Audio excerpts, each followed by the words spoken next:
देश देशांतर में आपका स्वागत है। मैं हूं कुर्बान अली। असहिष्णुता की बढ़ती घटनाओं के बीच राष्ट्रपति प्रणब मुखर्जी ने कहा है कि देश में सहिष्णुता और असंतोष को स्वीकार करने की प्रवृत्ति खत्म होती जा रही है। सोमवार को पश्चिम बंगाल के वीरभूम जिले में एक कार्यक्रम को संबोधित करते हुए उन्होंने कहा कि मानवता और बहुलवाद को किसी हालत में छोड़ा नहीं जाना चाहिए। अपनाना और आत्मसात करना भारतीय समाज की खासियत है। हमारी सामूहिक क्षमता का उपयोग समाज में बुरी ताकतों के खिलाफ संघर्ष के लिए किया जाना चाहिए। राष्ट्रपति ने कहा कि भारतीय सभ्यता अपनी सहिष्णुता के दम पर 5000 साल तक अपना अस्तित्व कायम रख सकी। इसमें सदा असंतोष और मतभेद को स्वीकार किया है। बहुत सी भाषाएं हैं, देश में 1600 बोलियां और 7 धर्म एक साथ अपना अस्तित्व बनाए हुए हैं। हमारा एक संविधान है जो इन सभी मतभेदों को स्थान देता है। उन्होंने कहा कि किसी भी हालत में हम अपने बहुलवाद और सहिष्णुता को नष्ट नहीं कर सकते। हमें अपनी विविधता पर नाज है। राष्ट्रपति ने साथ ही ये भी कहा कि कई बार हमारे दिमाग में एक सवाल आता है कि क्या हम सही रास्ते पर हैं। सहिष्णुता के बिना हमारी सभ्यता 5000 साल तक अपना वजूद कायम नहीं रख पाती। उल्लेखनीय है कि राष्ट्रपति की ये सख्त टिप्पणी देश के विभिन्न भागों में जारी असहिष्णुता की घटनाओं की पृष्ठभूमि में आई है। वैसे राष्ट्रपति इससे पहले 7 अक्टूबर को दादरी की घटना के बाद और पिछले साल स्वतंत्रता दिवस के अवसर पर ऐसी ही नसीहत कर चुके हैं। देश देशांतर में यही विषय आज हमारी चर्चा का, जिस पर बात करने के लिए हमारे साथ एक खास पैनल है। हमारे साथ हैं देश के वयोवृद्ध पत्रकार कुलदीप नैयर, जाने माने इतिहासकार प्रोफेसर आदित्य मुखर्जी, भारतीय जनता पार्टी के प्रवक्ता आरपी सिंह, कांग्रेस पार्टी के प्रवक्ता टॉम वडक्कम और सीपीआई की राष्ट्रीय सचिव अमरजीत कौर। आप सभी का स्वागत है।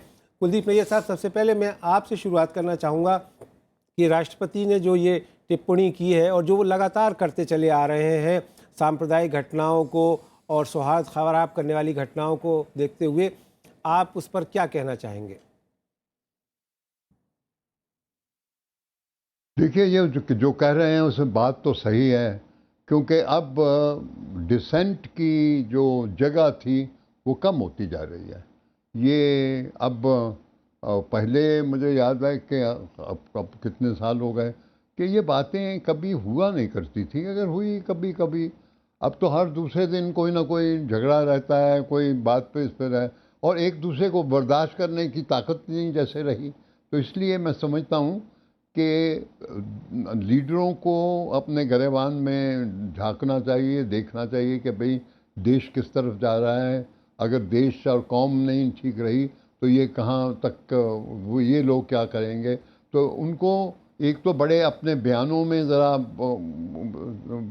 अच्छा बरतना चाहिए कि भाई नई बयान ऐसे दें, और दूसरा बात बात पे हिंदू मुस्लिम को लाने की बात नहीं, हिंदुस्तान की बात करिए, कोई तरक्की की बात करिए, कोई नौकरियों की बात, गरीबी की बात करिए।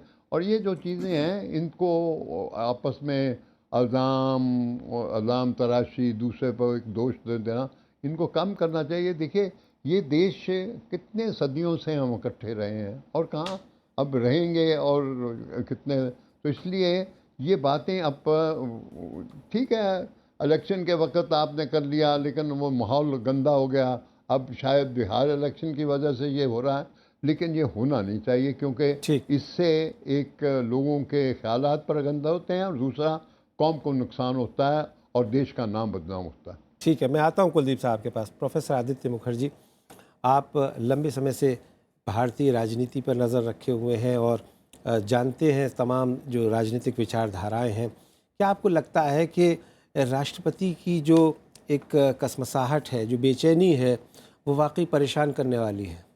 देखिए प्रणब बाबू, आप जानते ही हैं, काफ़ी माइल्ड आदमी समझे जाते रहे हैं। कभी भी कोई कॉन्फ्लिक्ट होता है तो ग्रुप ऑफ मिनिस्टर्स के चीफ यही बनाए जाते हैं। अगर वो इतने तेज़ी से बोल रहे हैं और इतने इस लैंग्वेज में बोल रहे हैं, वो कह रहे हैं कि ये जो डिवाइसिव फोर्सेस हैं ये असुर हैं, ये राक्षस हैं। तो ये प्रणब बाबू, जब पानी सिर से ऊपर से चले जाता है तब you have to stand up and be counted. और ये मैं कहूँगा कि प्रणब बाबू ने ये करके दिखाया कि इस वक्त अगर आप चुप रहे तो ये जो सारा conception, the idea of India है, वही ख़त्म हो जाना है। और ये इसमें ये एक हिस्टोरिकल जो लाइन को फॉलो कर रहे हैं। आज़ादी के टाइम पे भी 46-47 में जब कम्युनल राइट्स देश को बांट दे रहा था, तो Gandhi ji transfer of power नहीं करवा रहे थे, वो नोआखाली में बैठे थे और Nehru and his own cabinet was in Bihar, ताकि वहां पे जो मुसलमानों को मारा जा रहा था वो रोका जाए। गांधी जी वहां गए जहां हिंदुओं को मारा जा रहा था, और जब उनसे पूछा कि अभी आप यहाँ क्या कर रहे हो, ये तो भारत आजाद होने वाली है जी, तो गांधी जी कहते हैं ये तो सोल अगर खत्म हो गया भारत में, if the idea of India is not there, तो ये क्या इंडिपेंडेंस है। अब वही बात आ गई है अब कि अगर आइडिया ऑफ इंडिया नहीं रहा तो इकोनॉमिक ग्रोथ और बाहर जाके हम बताएं कि हम बड़े शक्तिशाली हैं, ये देश ही नहीं बचेगा, ये तो युगोस्लाविया की तरह हम टूट के खत्म हो जाएंगे। आरपी सिंह साहब, अभी 2 दिन पहले आपकी पार्टी के राष्ट्रीय अध्यक्ष अमित शाह साहब ने, खबर ये है कि उन लोगों को बुलाया जो विवादास्पद बयान देते रहे हैं और जिससे देश की एकता और अखंडता को नुकसान पहुंचा, और काफ़ी डाटा फटकारा गया। कल के सारे अखबारों में ये थी कि साहब अमित शाह साहब ने काफ़ी उनको फटकार दी है, और उसमें 2 केंद्रीय मंत्री भी शामिल थे, कई सांसद भी शामिल थे। लेकिन उसके बावजूद राष्ट्रपति को ये बात कहनी पड़ रही है। आखिर ये क्या वजह है कि जब से आप लोग सत्ता में आए हैं, आपका गठबंधन एनडीए, इस तरह की घटनाओं में लगातार बढ़ोतरी हो रही है और देश को कहीं ना कहीं नुकसान पहुंच रहा है? पहली बात तो जो अमित शाह जी की जो भेंट हुई उसके ऊपर मेरे को टिप्पणी नहीं करनी, अंदर क्या बात हुई ना मुझे पता है ना आपको पता है, इसलिए उसमें ना आप टिप्पणी कर सकते हैं ना क्यास है आप लोगों का, और मेरा अखबार में खबर आई, मैंने कहा इसलिए कहा क्यास है जी, क्यास को क्यास रहने दीजिए। परंतु ये क्या अभी हो रहा है कि जो अभी जो इन दिनों हुआ, क्या कश्मीर में जो अब हो रहा है वो पहले क्या कभी नहीं हुआ क्या? जहाँ हम पंजाब भूल गए कि 80 के दशक में पंजाब में क्या हुआ, क्या हम भागलपुर भूल गए क्या? यहाँ एनडीए सरकार आने से पहले यूपी में क्या दंगे, वहाँ पे दंगे नहीं हुए क्या? वहाँ कम्युनल क्राइसिस नहीं हुए क्या? तो इसलिए ये, परंतु ये कि हाँ अब उसको एक, क्योंकि बिहार का चुनाव है, कुछ लोगों को एक मौका मिल गया है उसको एक ढंग से, अपने ढंग से उसको बताने का, उसको एक ढंग से रंगने का, उसका एक पॉलिटिकल माइलेज लेने का। हमारी तरफ से, पार्टी की ओर से, प्रधानमंत्री की ओर से बड़ी स्पष्टता है। अगर आपको याद हो, वहाँ पर उन्होंने बिहार के एक चुनाव में प्रधानमंत्री बड़ा स्पष्ट बोला कि ये आपस में हिंदू मुसलमान के झगड़े का समय नहीं है, हमको तरक्की करनी है, अगर गरीबी हटेगी तो सबके लिए हटेगी, अगर तरक्की आएगी तो सबके लिए आएगी, उन्होंने कहा। और मैं उनके शब्द दोहरा देता हूँ, उन्होंने यहाँ तक कहा कि एक दूसरे के आस्था के प्रति सम्मान के भारतीय मूल्य हैं, इसे सच्चे मन से अपनाया जाना चाहिए, और सहिष्णुता और एकजुटता ही देश का विकास होगा। ठीक है, लेकिन राष्ट्रपति तो राजनीतिक व्यक्ति नहीं है ना? मैं वापस कर रहा नहीं, मैं अगली बात पूरी करनी चाहिए। उन्होंने वहाँ पे ये भी कहा जो राष्ट्रपति कह रहे हैं उसको हमको लागू करना चाहिए। उन्होंने उसको प्रधानमंत्री, राष्ट्रपति को ये कहने की जरूरत क्यों पेश आ रही है, मैं ये कह रहा हूँ। पता नहीं, शायद आप भूल गए ज्ञानी जाल सिंह जी ने क्या क्या कहा था, आप शायद वो भूल गए जी। जब उन दोनों में दिक्कत थी, ज्ञानी जाल सिंह ने बहुत कुछ कहा था। तो अब वो अगर कहीं कुछ घटनाएं हो रही हैं और उनको आउट ऑफ प्रोपोर्शन उनको ब्लो किया जा रहा है तो ठीक है, उसके कारण तो राष्ट्रपति के हिसाब से राष्ट्रपति के बयान को सामान्य घटना माना जाए? मैं हम उनके बयान को, हम उनको, इवन देश के प्रधानमंत्री ने उनके बयान को मान्यता दी, उसको आदर दिया और कहा कि हम उनके बयान की, उनका जो बयान है, उनकी जो बातचीत है, हमको मान्यता देनी चाहिए। उनको कहा उन्होंने एक पब्लिक मीटिंग में ओपनली कहा। ठीक, इससे बड़ा साहब, आपको क्या लगता है कि जो राष्ट्रपति कह रहे हैं वो उनकी दिल की टीस है, दर्द है, या ये कि वाकई आपको भी ऐसा लग रहा है? देखिए, प्रेसिडेंट के जो कमेंट है ये पहली बार तो नहीं है, दूसरी बार है। स्वाभाविक है कि तीसरी बार है जी। बार बार प्रेसिडेंट ऑफ इंडिया ऐसे कमेंट करें, और उससे पहले इनका चीफ गेस्ट था ओबामा जी, जाते जाते उन्होंने भी कुछ कह कर गए। ऐसा नहीं है कि उन्होंने ही नहीं कहा, और ये कहते हैं कि बड़े क्लोज हैं, उन्होंने भी सलाह दिया कि भाई भाईचारा से रहिए, माइनॉरिटीज़ की तरफ ध्यान दीजिए। ये सब सलाह देने के बावजूद मैं हैरान हूँ कि भारतीय जनता पार्टी के रिप्रेजेंटेटिव कह रहे हैं आपको भी नहीं पता, मुझे भी नहीं पता, इनको भी नहीं पता कि अंदर क्या बात हुआ। बात तो ये है कि बात हुआ या नहीं हुआ, देशवासी जानने चाहते हैं। अगर बात हुआ है तो मानने क्यों नहीं तैयार हैं कि हाँ हमने उनको डांटा? अगर आप वो करने आज भी तैयार नहीं हो और आप कहते आपको नहीं पता क्या हुआ अंदर, और वो भी यही कह रहे हैं बाहर निकलने के बाद आप जानते नहीं हम क्या बात किया। देखिए, ये माइंडसेट है।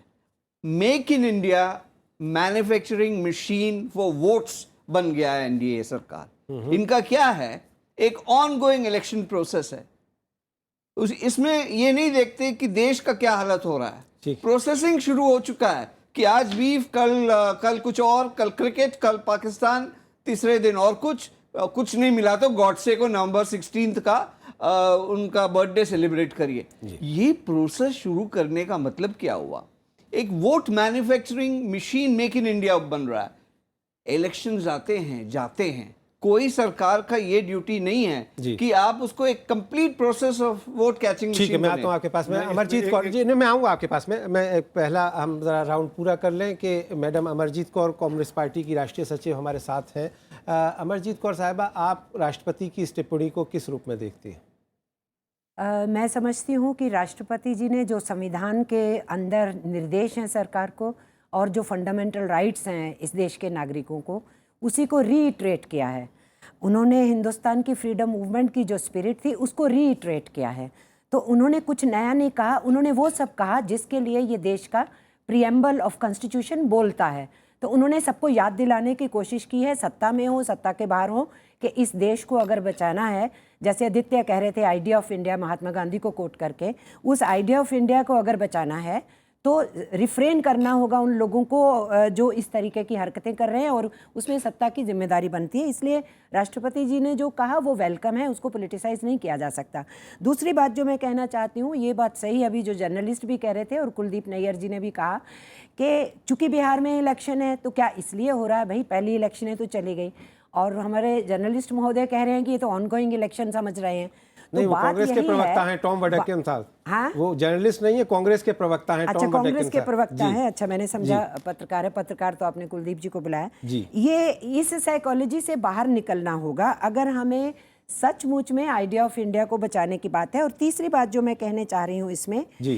कि जब भी कोई इशू उठता है तो ये कहना पहले ये नहीं हुआ क्या, पहले वो क्यों नहीं हुआ, पहले वो क्यों नहीं, और ये आउट ऑफ प्रोपोर्शन बोल रहे हैं। मैं हैरान हूं कि अगर ये विद इन प्रोपोर्शन है तो आउट ऑफ प्रोपोर्शन क्या होगा। ठीक। अगर वो आउट ऑफ प्रोपोर्शन हिंदुस्तान को सिविल वार में डालने वाला है तो तौबा है इस बात की। मैं ये कहूंगी कि हर हिंदुस्तानी की इस वक्त जरूरत है, सत्ता के हो या सत्ता के बाहर हो, ऐसी ताकतों को रोके, और प्राइम मिनिस्टर को इसमें अपना मुंह खोलना ही पड़ेगा। ये कह रहे हैं कि वो उनको डांट दिया है, तो उनमें से एक ने बयान दे दिया है बाहर आके कि नहीं, हमें कोई स्कोल्डिंग नहीं की गई। This is what the statement is out of one of the person who went inside. तो ये बहुत अच्छी बात नहीं है जो सब कुछ हो रहा है। और बिहार इलेक्शंस मद्देनजर है, वो टिप्पणी कुलदीप जी की बिल्कुल सही है। उसको देख करके इस तरीके का वातावरण किया। मैं बिहार में थी 14 दिन। जी, मैं आता हूँ आपके पास में। जाने वाली हूँ, वहाँ क्या हो रहा है, मैं आप देख कुछ रही कहना हूँ। चाह रहे थे बहुत संक्षेप में। जी, मैं सिर्फ इतना कहना चाहता हूँ कि ये मैं वापस कह रहा हूँ, टॉम वडक्किन साहब माफी चाहता हूँ कि आप उस बात को आउट ऑफ प्रोपोर्शन करें। मैं अगर गिनती गिनवाऊंगा कि आपके काल में क्या क्या हुआ तो बहुत दिखते रही हैं, ऐसा नहीं है। परंतु अभी सारी चीज़ों को एक अलग रूप से पेश किया जा रहा है, और इससे पेश किया जैसे देश में कुछ बहुत बड़ा बंटवारा। अभी आप में से किसी ने पंजाब का जिक्र नहीं किया। इन दिनों जो पंजाब में हो रहा है वो और ज़्यादा कष्टदायक है, और ज़्यादा पीड़ादायक है। परंतु हम में से किसी ने, क्योंकि वो हमको वारा नहीं खाता ना, हमको वो जो दो कम्युनिटीज़ जिसके कारण जो वोट बैंक की राजनीति उसमें वारा नहीं खाता, वो उसमें स्लेट नहीं आता जी। उसमें क्योंकि सिख एक म्यूनिसिपल माइनॉरिटीज़ हैं, इसलिए उस स्लॉट में नहीं आती। हाँ, बाकी के लिए वो स्लॉट में आते इसलिए बात करते हैं। परंतु अगर आप थोड़ी, जो अपने लोग कुलदीप नैयर साहब बैठे हैं, इनको पंजाब की जानकारी होगी। जिस समय पंजाब में जो हालात है ज़मीन पे वो ज़्यादा खतरनाक है, इसलिए परंतु वहाँ की चिंता नहीं है। इसलिए ये इसको out of proportion sir Bihar चुनाव के चलते हो रहा है। ठीक, मैं आता हूँ आपके पास। कुलदीप नैयर साहब, राष्ट्रपति ने अपने भाषण में बार बार 5000 साल पुरानी जो हमारी सभ्यता और संस्कृति है उसका जिक्र किया है, कई बार उसको दोहराया है, और उसमें उन्होंने कहा है कि साहब हमारे यहाँ एक टॉलरेंस है, सबकी बात सुनी जाती है, सबकी बात सही जाती है, और अगर कोई मतभेद है भी धार्मिक या सामाजिक तो उनको बयान करने का भी एक तरीका होता है। उसका मतलब ये नहीं होता है कि किसी की जान ले ली जाए, और इसीलिए भारतीय संविधान का भी उन्होंने हवाला दिया है। आप क्या कहेंगे कि ये राष्ट्रपति की टिप्पणी कितनी सटीक है आपके अनुसार? मैं समझता हूँ कि उन्होंने जो बात कही है, क्योंकि पानी सर से गुजर चुका है तो उन्होंने इसलिए बोला है। लेकिन ये कि हिंदुस्तान की इतनी इज़्ज़त है, मैं समझता हूँ कि ये चीज़ें हिंदुस्तान में आती जाती रहती हैं, हिंदुस्तान इससे रुकता नहीं। यही तो इकबाल ने, पोइट ने भी कहा है कि भाई ये जो चीज़ें हैं सदियों से आ रही हैं, लेकिन हमारा नाम क्यों नहीं मिटता? इसलिए कि ये हिंदुस्तान हमारा है और हम हिंदुस्तानी हैं। तो इसलिए ये लोग जो करते हैं वो उससे ज़ाहिर होता है कि वो जो हिंदुस्तान को नुकसान पहुंचा रहे हैं और हिंदुस्तान के एक तस्वीर को, एक तो इमेज को ख़राब करने की बात कर रहे हैं। ये मैं जो पार्टियां, पॉलिटिकल पार्टियां आपस में लड़ रही हैं, चाहे वोटों के लिए हो या कुछ हो, लेकिन ये इतना बड़ा नुकसान कर रही हैं।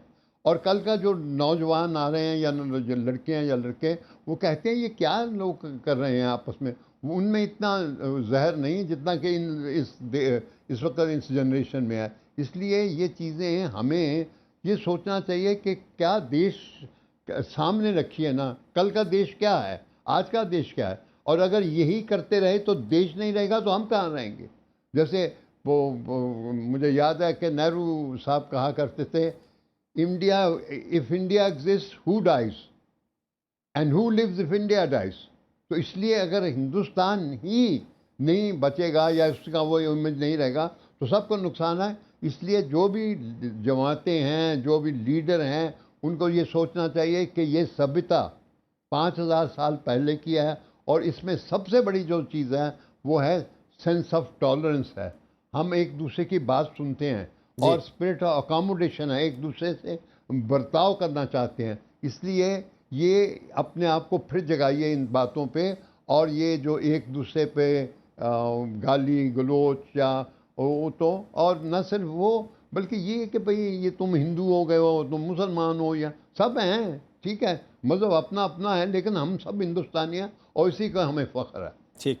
आदित्य मुखर्जी साहब, आपने आइडिया ऑफ इंडिया की बात की, आपने वो बताया कि जिन मूल्यों के साथ में हमारी ये देश की एकता और अखंडता कायम है। अब ऐसे में कि जब डिवाइसेस फोर्सेस बकौल आपके ये काम कर रही हैं कि विभाजनकारी तत्व देश की एकता और अखंडता को नुकसान पहुंचा रहे हैं, आपकी दवा क्या है आपके पास, उसके लिए आप क्या तजवीज़ करेंगे? देखिए, दवा ये है जो कि कुलदीप साहब ने भी कहा और प्रेसिडेंट ने भी कहा, दवा ये है कि आप अपनी ऐतिह्य को याद कीजिए, अपनी ट्रेडिशन को याद कीजिए। इस्लाम भारत में प्रॉफिट के होते हुए आता है, क्रिश्चियनिटी जीसस के होते हुए आता है, और हज़ारों साल हम ये इस देश में ये इकट्ठे रह सके हैं। एक ग्रेट ट्रेडिशन है जिससे अभी भी हम फख्र करते हैं सारे दुनिया में कि ये ट्रेडिशन कोई नहीं कर सका। बाकी सारी दुनिया ने नेशन बनाया होमोजेनाइटी से, यूरोप के नेशंस बने एक एक homogeneous unit, France, Italy, single language speaking country. उसी वक्त हमने इमेजिन किया कि हम तो डाइवर्सिटी को सेलिब्रेट करेंगे। तो ये बात तो है, पर मैं कुलदीप साहब से थोड़ा सा सहमत नहीं हूं कि एक इस देश को कुछ नहीं हो सकता।